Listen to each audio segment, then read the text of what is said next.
Mara burst through the crowded doorway of Chef's Haven, her hand wrapped tightly around little Ella's wrist as they dodged a waiter carrying a tray stacked with sizzling plates. "Watch your step," the waiter barked, but Mara barely heard him. Ella had gone pale in seconds, clutching her stomach the moment their desserts arrived, and now she leaned heavily against her mother, breath shaky. Liam hurried behind them, pushing through the weekend crowd. "Is she okay?" he asked, voice tight. "I don't know," Mara said, kneeling beside her daughter on the sidewalk. "Ella, sweetheart, talk to me." Ella winced. "Mom, my tummy hurts again." That single word, again, hit Mara harder than she expected. The night air smelled of grilled meat from the other restaurants lining Brookside Heights, but it only made her more anxious. "Okay, we're going home. Liam, get the car." While Liam jogged toward the parking lot, Mara held Ella close, brushing sweaty strands of hair from her forehead. It wasn't the first time this happened. Not the second. Not even the fifth. But Mara always convinced herself it was something she couldn't control. Kids had sensitive stomachs. Kids overate. Kids reacted to random foods. That's what she told herself every time. But tonight felt different. Ella's eyes were watery, her breaths uneven. Something inside Mara twisted with guilt. "We'll be home soon, baby. Just breathe." Liam pulled up a moment later, and as they drove through the dim-lit streets, Ella whimpered softly, curled against her seatbelt. Mara felt every sound like a needle pricking her chest. When they got home, Mara helped Ella to her room while Liam searched for a warm compress. Mara sat on the edge of the bed, stroking Ella's back. "Tell me exactly what you feel." Ella closed her eyes. "It's like squeezing and burning.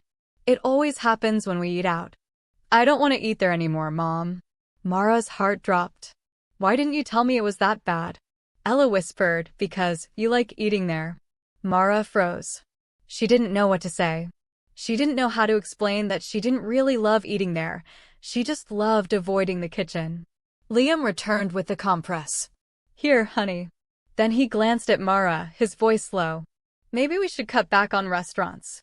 Mara bristled. "You're saying this is my fault?" No, Liam said quickly. "I'm saying maybe home-cooked food would help Ella. Just for a few days to test." "I can't just magically start cooking," Mara snapped, harsher than intended. "You know I'm terrible at it." Liam lifted his hands in surrender. "I know. I'm just thinking out loud. Let's focus on Ella." But Mara had heard the words beneath the words. Whether he meant to or not, they struck deep. She turned her face away as a flash of childhood memory surfaced, her mother shooing her out of the kitchen, saying, "Cooking isn't for you, Mara. You'll burn down the house." Her siblings laughing as she oversalted a simple stew during university, one of them coughing dramatically. The day she set off the smoke alarm and vowed never to try again. Cooking hated her. She hated it back. Later, when Ella finally fell asleep, Mara wandered into the kitchen. She flicked on the light and stared at the untouched stove, the pristine counter, the empty fruit bowl. The silence felt accusing. "I can't do this," she whispered to herself. "I can't." Her eyes blurred. She gripped the counter, fighting the mix of fear, shame, and anger swirling inside her. Liam stepped into the doorway. "Hey." Mara wiped her eyes quickly. "She's sleeping." "That's good," Liam said softly. "She'll feel better in the morning." Mara nodded. Liam hesitated, then said, "I know today was rough. And I'm not blaming you. I promise." Mara didn't respond. She didn't know how. Liam walked over and hugged her from behind. "I love you. And whatever you decide, I'm with you." She leaned into him, shaky. I saw something tonight." "What do you mean?" "At the restaurant. I stepped near the back hallway. Someone left a door open." "Liam." She swallowed hard. "It was filthy. So filthy I felt sick just looking." Liam stiffened. "What?" "What kind of filthy?" "Rotten food left uncovered. Trash on the floor. Food stains everywhere. And the cooks, none of them were wearing gloves. One wiped his nose with his hand before chopping vegetables." Her voice broke. "We've been eating that. Feeding that to Ella. Liam exhaled slowly, shock turning into worry. Mara, why didn't you say something earlier? I didn't know how. I didn't want to be the reason we stopped going there. I didn't want to face. She stopped. He knew. He always knew. Liam cupped her cheek. Then let's face it together. For the first time that night, her shoulders loosened slightly. But as they cleaned up the kitchen for the night, a thought gnawed at her relentlessly. If eating out could make Ella sick. If those kitchens could be hiding filth. If her dependence on restaurants wasn't harmless after all. What did that make her? The next morning, Ella woke up better, but still tired. Mara made her tea and sat with her. Liam left for work, but kissed Mara's forehead before stepping out. Call me if you need anything, okay? Anything. After he left, the house felt quiet again, too quiet. Mara glanced toward the kitchen. Something inside her said, do something, Mara. Try. For Ella. Her pulse quickened. She walked toward the kitchen as if approaching a wild animal. Standing before the stove, she took a deep breath. Okay, she whispered, just try. She opened her phone to search for the easiest breakfast recipe imaginable, boiled eggs. She set water to boil, staring intensely. You can't mess this up, she muttered. 5 minutes later, she messed it up. The eggs cracked, leaking whites like ghosts floating in the bubbling water. She groaned. Seriously? Ella shuffled into the kitchen. Mom? What's that smell? Mara stiffened. Creativity. Ella giggled weakly. Mara felt her cheeks heat up. Okay, fine. I messed up eggs. Don't tell your father. Ella smiled and sat down. It's okay. You can try again. Mara blinked. Her daughter, small, honest, hopeful, believed she could. Yeah, she said slowly. Yeah, I can. As Mara reached for 2 new eggs, she didn't see this as cooking. She saw it as fighting. Fighting for her daughter. Fighting for her family. Fighting for change. And for the first time in years, she wanted to win. Mara tried again, determined not to let 2 eggs defeat her. She placed them gently into the water, turning the heat down like the video instructed. She hovered over the pot as if it might attack her. Ella watched from the table, chin resting on her palms. Mom, you're staring at it too much. It's just eggs. It's not just eggs, Mara said. It's symbolic warfare. Ella laughed, and something warm flickered in Mara's chest. A minute later, when the eggs started rolling softly in the boiling water, Mara felt a rush of triumph. Huh, not today. Ella raised an eyebrow. Are you celebrating eggs? Yes, Mara said proudly. We celebrate all victories in this house, big and small. When she peeled the eggs and sliced them open, they were perfect, golden centers, firm whites. Not runny. Not broken. Perfect. Ella clapped. Mom, you did it. Mara grinned so widely her cheeks hurt. We did it, kiddo. That morning, they shared simple boiled eggs and toast, and Ella ate without a single complaint.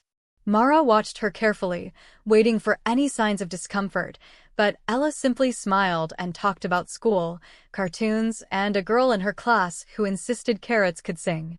Hours passed. No stomach pains. No complaints. For the first time in a long time, Mara didn't feel scared. She felt hope nibbling at the edges of her doubt. Later that afternoon, Liam came home early. How's my favorite duo? He asked as he stepped in. Ella ran up to him. Mom made eggs. And guess what? My tummy didn't hurt. Liam's eyebrows shot up. He looked at Mara. Really? Mara shrugged shyly. Beginner's luck. Liam kissed her temple. I'm proud of you. His pride warmed her more than she expected. But then he said, maybe we can try dinner too? Her stomach tightened immediately. Let's not get ahead of ourselves. But Ella tugged on her shirt. Mom, can you make dinner? Please. That look, hopeful, trusting, Mara couldn't ignore it. We'll see. Let's not starve if things go wrong, though. Liam laughed. We'll have backup options. Backup options, Mara repeated. Now that's reassuring. She spent the rest of the afternoon scrolling through recipes that looked beginner-friendly, though beginner-friendly still felt like a threat. Eventually, she settled on something simple, pan-fried chicken and a side of vegetables. Simple. Allegedly. When she seasoned the chicken, she second-guessed every sprinkle. Liam leaned on the counter, watching gently. You're doing great. Am I? Should the chicken look like that? Is that too much pepper? Not enough? Why does it smell like it's judging me? Liam chuckled. It's chicken, not your mother. Mara shot him a look. First of all, you do not invoke my mother in the kitchen. That's sacred trauma. Ella giggled from her seat, swinging her legs. Mom, it smells yummy. It smells like anxiety, Mara muttered, flipping the chicken. The oil popped, splashing her wrist. Ow. See? The stove hates me. Or it's welcoming you, Liam said. A passionate welcome. Yeah, well, tell it to calm down. Despite the dramatics, the chicken cooked beautifully. The vegetables, sautéed with butter and garlic, smelled heavenly. When Mara plated everything, she felt a rush of disbelief. Did I just make actual food? Liam grinned. Looks like it. Ella bounced excitedly. Can we eat now? They sat together at the table, each taking cautious bites. Mara watched their reactions intensely. Liam nodded slowly. This is really good. Ella beamed. Mom, this is my new favorite food. Mara blinked, stunned. Really? Ella nodded vigorously. Really, really. And guess what? My tummy feels fine. Mara's breath hitched. This moment, hit her deeper than she expected. Ella's smile, Liam's pride, the taste of her own cooking, it all felt like stepping into a new version of herself, one she hadn't believed she could be. That night, after Ella went to bed, Mara sat in the living room, staring at her hands. They smelled faintly of garlic and dish soap. She couldn't remember the last time her hands smelled like cooking. Liam sat beside her. What are you thinking? She hesitated. I think. I've been afraid for so long. Afraid of failing. Afraid of being bad at this. Afraid of being responsible for something going wrong. Liam took her hand. Everyone starts somewhere. But Ella trusts me, Mara whispered. And I didn't even trust myself. That's what makes this brave, Liam said softly. And I'm here. You're not doing this alone. She leaned her head against his shoulder. Maybe we should try cooking again tomorrow. He smiled. I'd like that. The next day, Mara woke up feeling something unfamiliar, motivation. She made oatmeal with fruit for breakfast. It tasted decent, though a bit mushy. Liam exaggerated his impressed face, making Ella laugh so hard she fell off her chair. Mara rolled her eyes. Don't pity eat my oatmeal. It's deliciously questionable, Liam admitted. But I like it. You're impossible. By afternoon, Mara decided to try a slightly harder lunch, spaghetti. She followed the recipe with the concentration of someone defusing a bomb. When she tasted the sauce, she muttered, "Why does it taste like tomatoes yelling?" From the living room, Liam called, yelling in a good way or bad way. Liam, I need emotional support, not commentary. He rushed in, hands raised innocently. Okay. I'm here. Taste this, she said, handing him the spoon. He tasted it, nodded thoughtfully, then said, add salt. Mara sighed dramatically. This is why marriages survive. Ella skipped in. Is Mommy yelling at tomatoes again? No, Mara said. I'm negotiating with them. With a pinch of salt and a little patience, the sauce transformed. By lunch, Ella practically inhaled her plate. Mama, why didn't you cook before? She asked, tomato sauce on her cheeks. Mara paused. Her throat tightened. Because I thought I couldn't. Ella shrugged. But now you can. Such simple faith. Such innocent certainty. It carved something new inside Mara, determination. But the world had a way of testing determination. That evening, as Mara prepared dinner, she smelled something foul coming from the grocery bag she'd brought home earlier. When she opened a pack of raw chicken, the stench hit her so hard she gagged. What in the Liam? Come smell this. Liam walked in, sniffed, and recoiled instantly. Oh wow. That's rotten. Rotten? From the store. Mara stared at the slimy, grayish meat. Her heart thudded. What if we ate something like this before? What if restaurants? Liam quickly shook his head. Mara, put it down. Toss it out. We'll get fresh food tomorrow. But Mara couldn't shake the thought. Rotten meat in her own home. Hidden filth in restaurant kitchens. Ella's recurring stomach pains. Everything connected. Everything pointed to one truth: eating out wasn't harmless. It never had been.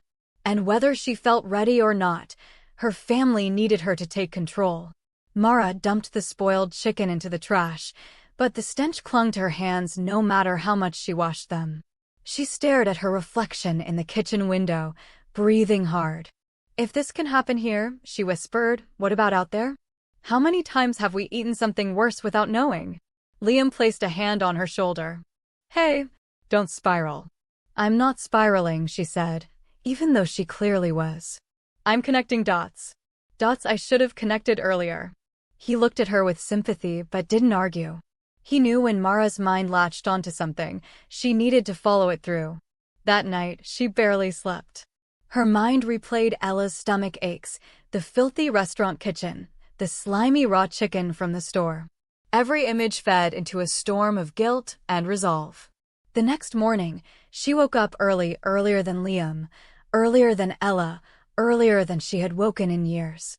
She walked straight to the kitchen, tied her hair back, cracked her knuckles, and said to herself, "Let's do this." She started small, pancakes.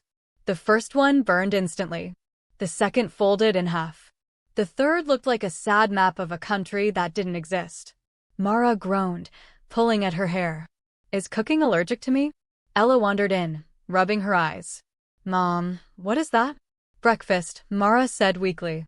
"In theory. It looks like a disaster." Mara deadpanned. "Thank you, my supportive child." Ella giggled, then climbed onto a stool. "Can I help?" "You want to help with this?" Mara asked, pointing at the mess on the pan. "Yeah, I want to learn. Maybe I can teach you." "Oh wow, confidence," Mara said, trying not to laugh. "Okay, show me your wisdom, oh tiny chef." Ella cracked an egg with both hands. Most of it made it into the bowl, though some dripped down the counter. Mara smiled despite herself.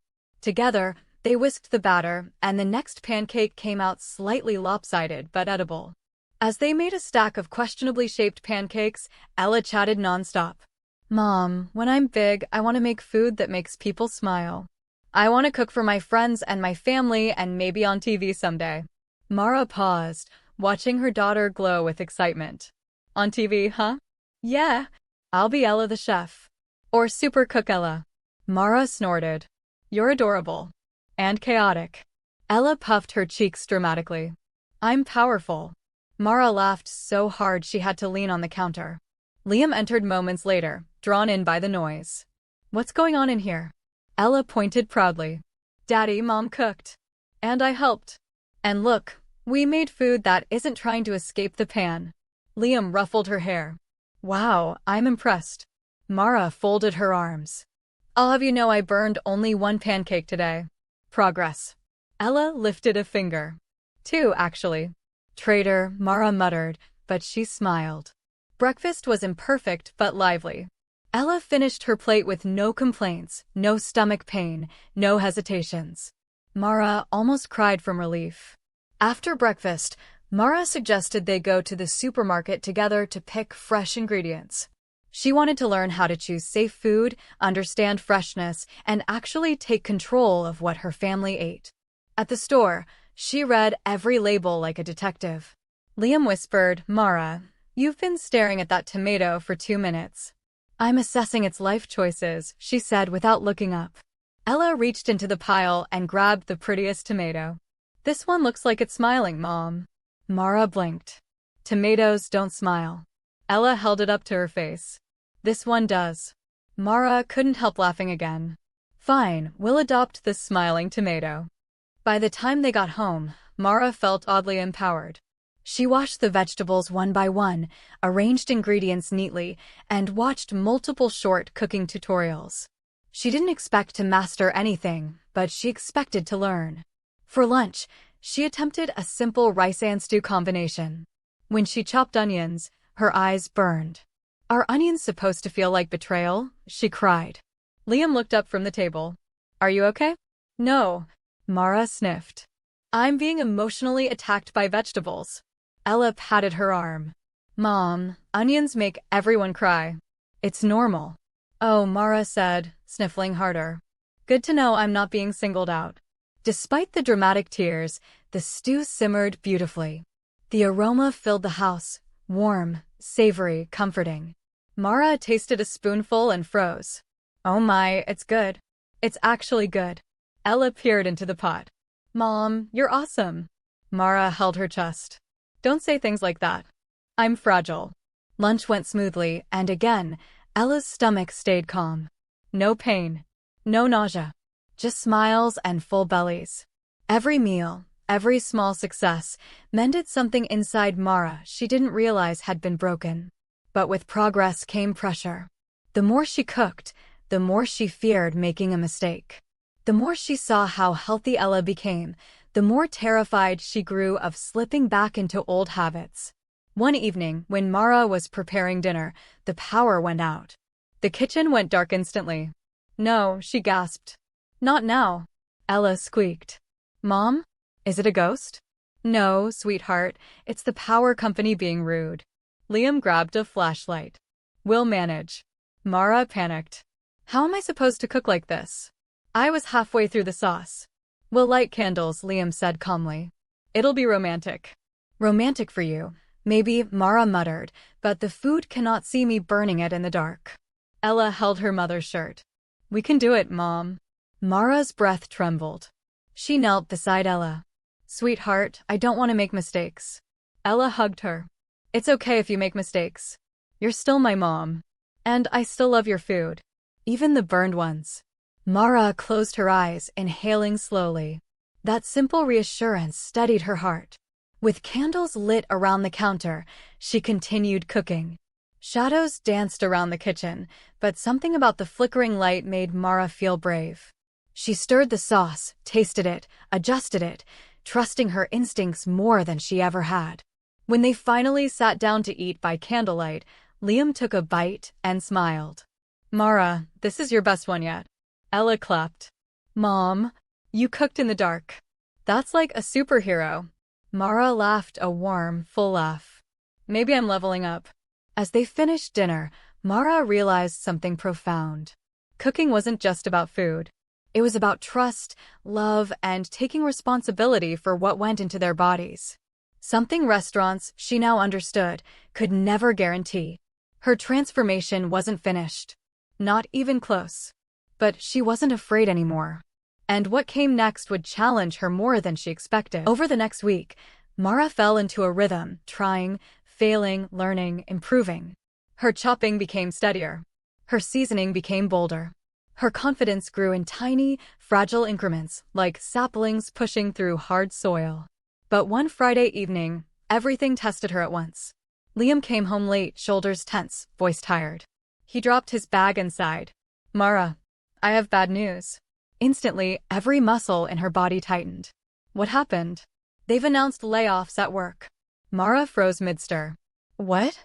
Are you okay? Are you safe? For now, he said. But we don't know what's coming. Her heart thudded painfully. Fear clawed its way up her chest. She'd spent the last weeks fighting her way out of one storm. She wasn't ready for another. She swallowed hard. What do? We save money, Liam said quietly. Cut unnecessary spending. Just in case. Mara stared at the pot in front of her. Cooking at home suddenly wasn't just about safety. It was about survival. She forced her voice steady. Then I'll make it work. I'll make everything from home. We won't waste anything. We'll adjust. He pulled her into his arms. I know you will. But that night, after Liam and Ella went to bed, Mara stayed awake at the kitchen table, staring at the dark. Panic twisted inside her. I can't slip up, she whispered. I can't afford mistakes. The pressure, the responsibility, suddenly it felt suffocating. The next morning, the tension spilled into the kitchen. Mara moved too fast, burned the onions, dropped the pepper grinder, spilled salt into the pot. Ella rushed in at the sound. Mom, stop. Ella grabbed her wrist. You're shaking. Mara looked at her trembling hands and felt them tremble harder. I'm fine. I need to. No, Ella cried. You're scaring me. Those words shattered something inside her. Mara knelt, tears sliding down her cheeks before she could wipe them. I'm sorry, baby. I'm so sorry. I just want everything to be good for you and Dad. Ella hugged her fiercely. But not if it makes you sad. We can fix stuff together, okay? Like a team. A team. That single word steadied her. She smiled weakly and kissed Ella's forehead. Okay, a team. From that moment, the kitchen became a shared space. Ella washed vegetables with enthusiastic splashes. Liam measured ingredients like a scientist. Mara cooked without fear, knowing she wasn't alone. Days passed with laughter and burnt edges and victories and failures. Their meals weren't perfect, but they were theirs. Healthy. Safe. Made with care. For the first time in months, their home felt light again. But life had one more curveball. On a sunny Saturday morning, the doorbell rang. Mara opened the door to find Tessa, the former restaurant manager, standing there, holding a sealed envelope. Mara's stomach dropped. Tessa? What are you doing here? I'm leaving town, Tessa said bluntly. The owner. He blamed me for everything. Fired me. Threatened to blacklist me if I say anything. She handed Mara the envelope.